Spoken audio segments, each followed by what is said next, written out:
की त्या दिवशी तुम्हाला राज्यात चाक सुद्धा फिरलेला दिसणार नाही. पाटील साहेब, तुम्ही म्हणताय की सुटणार नाही, ते व्हिडिओ पण ज्या प्रकारे तपास सुरू आहे ते बघता तुम्हाला असं वाटतंय की योग्य प्रकारे तपास सुरू आहे किंवा मग त्याचा वेग योग्य असं वाटतंय तुम्हाला? आधी वाटत होतं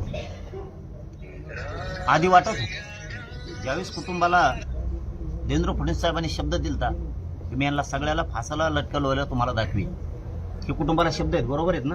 हे कुटुंबाला शब्द आहेत, आम्हालाच कुटुंबांनी त्यावेळी सांगितले. आम्ही त्याच वेळेस भाषणे केले, तुमचं रेकॉर्ड सुद्धा आहे की आम्ही फडणवीस साहेबांच्या शब्दावर विश्वास ठेवून पुढची आंदोलनं थांबवतो.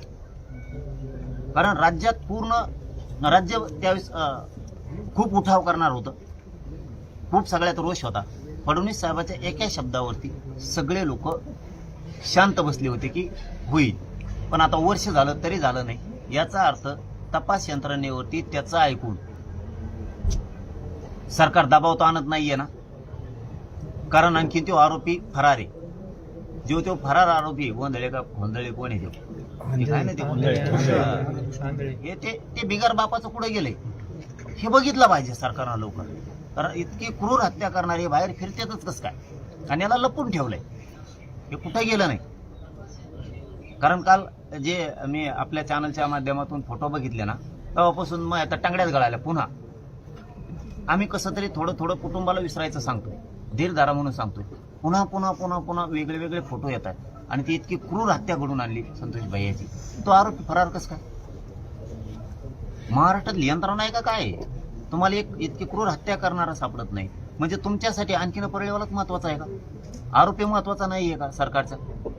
कारण तो जर धरला ना, याच्यात तो पण येतोय, कारण त्याला सुद्धा फोन लावले ते, तो पण येतोय. आणि त्यांनी त्या दिवशी व्हिडिओ कॉल केलेला आहे मारतानीचा, खूप कॉल झालेले त्यांचे. तो पकडला का आणखीन खूप मोठा उडगडा या घटनेतला होणार. पाटील साहेब, मागच्या वर्षी ही घटना घडली, त्याच्यानंतर अधिवेशनामध्ये बऱ्याच नेत्यांनी आवाज उठवला होता, प्रकरणाला वेग येतोय असं वाटत होतं. आता सुद्धा अधिवेशन सुरू आहे, त्या अनुषंगानं काय मागणी, काय आव्हान? नाही, या विषयात कोणाला आव्हान करायची गरज पडू नये. त्यांच्या घरातलं लेकरू सगळ्यांनी समजावं, सांगितल्यावरच काम करायचं. या भूमिकेत पुढच्या काळात मराठ्यांनी कधी राहू नये, कारण ते दिवस आता राहिलेले नाही. ते आता जी घटना घडली ती गांभीर्यानं सगळ्यांना घेऊन मनाने आवाज उठवायचा आणि एक गरीब लेकराला आणि त्याच्या लेकीबाळीला न्याय देण्याचं काम, देशमुख कुटुंबातल्या लेकीबाळींना न्याय द्यायचं काम सगळ्या आमदार मंत्र्यांनी केलं पाहिजे. मला वाटतं आज सकाळी बऱ्याच जणांनी मुद्दा विधान याच्यामध्ये विधानसभेत अधिवेशनात उचललाय. मला वाटतं प्रकाश दादा सोळंके साहेबांनी सुद्धा उचललाय तो मुद्दा, मी बघितलं. मला वाटतं विजय वडेट्टीवार साहेबांनी सुद्धा तो मुद्दा लावून धरलाय. जसे प्रत्येक जण करतोय. आणखीन आज उद्या सगळे बोलतील ना, बोललंच पाहिजे, हे सांगायची गरज नाही पडली पाहिजे. इतकी क्रूर हत्या जर झाली, कारण ही काय मानसिकता होती, ही मानसिकता कायमची संपवायची असेल तर सगळ्याला आवाज उठवावं लागत. आणि सरकारला सुद्धा हे विषय आता किमान 4-5 महिन्याचा आता तरी त्यांनी संपवावा. नसता पुन्हा कुटुंबाने आणि मस्साजोगनी जर हाक दिली, आम्ही काही विचार नाही करणार सरकारचा फरकारचा पाहिजे. मग ते पुढं जे होईल ते होईल. तुम्ही सोडा तर त्याला, मॅसेज फिरतात ना, तुम्ही सोडा तर त्याला, फक्त सोडा तुम्ही. आम्ही जे बक्षीस द्यायचं दिसतंय बहुतेक महाराष्ट्राला देवेंद्र फडणवीसना किंवा अजित पवारांना, कारण ते अजित पवारांचा लय त्याचे मुखे घेतल्याशिवाय जमान्याचा अजित पवारांना तेवच लागतोय. पण ही जनता लागत नाही, जी अजित पवारांवरती जीवापार प्रेम करते ती जनता नकोय. अरे ओबीसीत उताडाला नेत्याला तुमचा पक्ष मोठा करा, मोठे व्हा तुम्ही. असले नासके नालायक संघ घेऊन काय?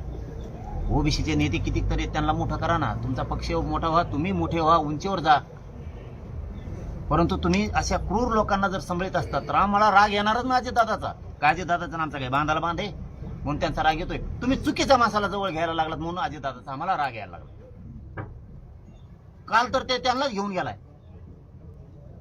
मला चॅनलच्या बांधवांनी सांगितलं, ते परळीचं ते हेंगड, परत ते अजितदादा फडणवीस यांची बैठक झाली जाऊन काल. आणि काय म्हणे तर आमची विकास कामावर बैठक झाली.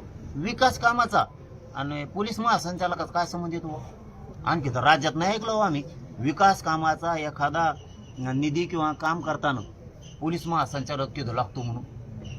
विकास कामाशी पोलीस महासंचालकाचा संबंध काय?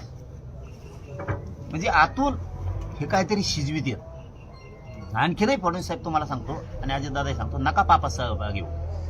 तो शिजवायला आणि माणसं घुमवायला आणि ब्रेन वॉश करायला लय पक्का आहे. त्यांनी सगळ्या त्यांच्या जातीतल्या लोकांचा वाटोळ करून टाकले, असे ब्रेन वॉश करून करून. सुशिक्षित पोरं त्यांनी गुन्हेगारीकडे वळले, त्यांच्या समाजाचे त्यांनी पुरं वाटोळ करून टाकले. आणि तुम्ही आणखीन तरी त्याच्या संग राहून त्याच्यात हे करून तुम्ही विनाकारण त्याचं ऐकून आणखीन तुमची फसगत करून घेऊ नका. रोषाला सामोरं जाऊ नका तुम्ही समाजाच्या. त्यांनी तर काल उलटच सांगितलंय त्या माझ्या प्रकरणात सुद्धा, जे आम्हाला आणखीन माहीतच नाही. काय सरकार काय ऐकत आहे त्याचं, काय नाही, काय गुप्त केली काय यासाठी नियुक्त? जणून माझ्या घातपाताच्या प्रकरणात यासाठी तपास करते असं म्हणलंय. आम्हाला माहित सुद्धा नाही हो यासाठी नियुक्त झाली. अशी पण यासाठी असती का? तुम्ही कधी ऐकले का पत्रकार बांधवांनी? नाही ना, मी बी नाही ऐकले हो आणखी. म्हणजे त्याचं शुद्धीकरण करायचं का काय?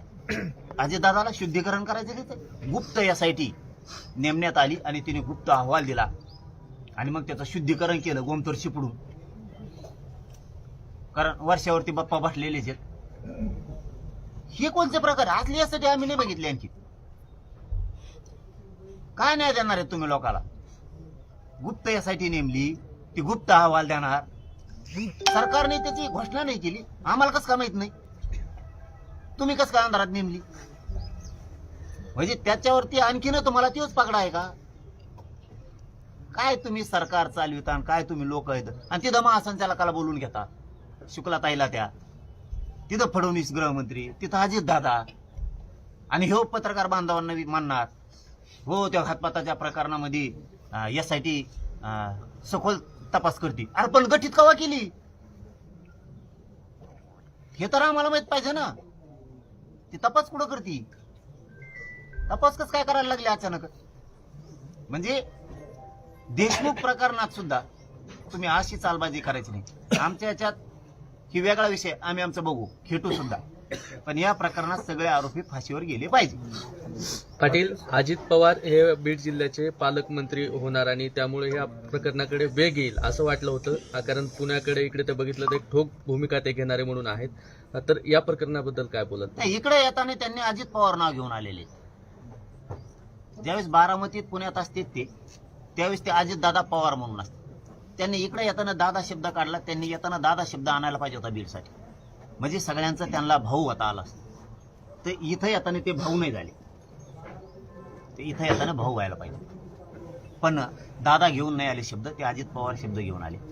कारण 1 वर्ष झालंय आरोपी सापडत नाही. अजितदादा सारखा असा निभार पालकमंत्री असल्यावर इथल्या असे सटकायला पाहिजे होते ना. हे चाळे करणारे, दारू पिऊन धिंगाणा करणारे, हे कुटाणे करणारे लोक, हे कुठं कसलाही भ्रष्टाचार करतात, पीक विम्याचा करतात, खंडाने मागत आहेत, हे आता पण झोडपून काढायला पाहिजे होते सगळेचे सगळे. इतके पोलीस यंत्रणेवरती दादानी त्यांचा ताबा ठेवायला पाहिजे होता. अहो मला आत्ता येता येता कळालं एक इथं लक्ष्मी चौकात आपल्या बीडच्या आत्ता कळालं मला की नांदगाव तलवाडा पोलीस स्टेशनच्या हद्दीत 50 वर्षाच्या महिलेवरती बलात्कार करायचा प्रयत्न केलाय.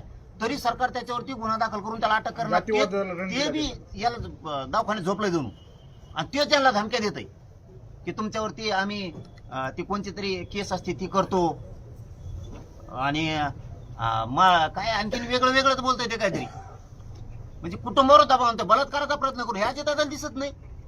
50 वर्षाच्या माळकरी घराण्यातली मायमाऊली ती 50 वर्षाच्या महिलेवर जर भरत करायला तो पोरगा जातोय आणि तो तर दवाखान्यात राजकीय वरच असल्याशिवाय दवाखान्यात आहे का? असं चालवणार का पालकमंत्री पद अजितदादा?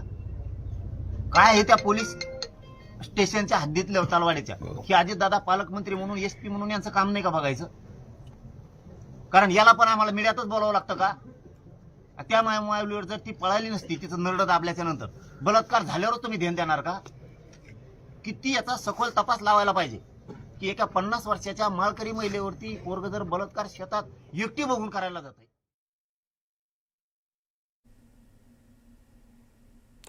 तर मसाजोगचे सरपंच संतोष देशमुख हत्या प्रकरणाला आज